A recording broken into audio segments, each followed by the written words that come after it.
เป็นแบร์ที่มีลูกดกที่สุดในแบร์นี่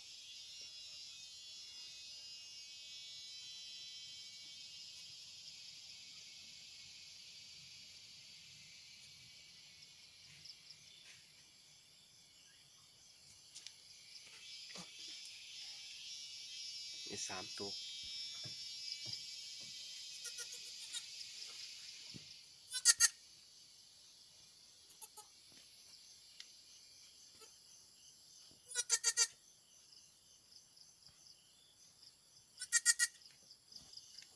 มาอะไร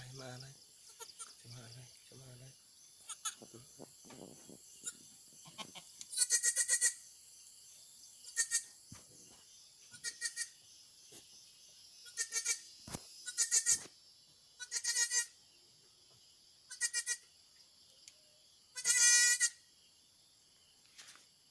มาที่นี่ทำไมฮะ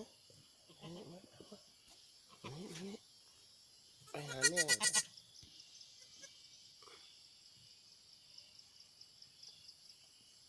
ตัวเล็กไปหาแม่สิสายหางอีก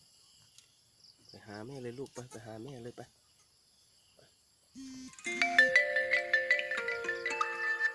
หาแม่มึงเลย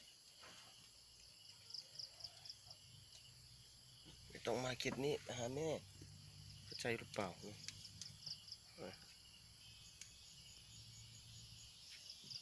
บอกไปหาแม่มึง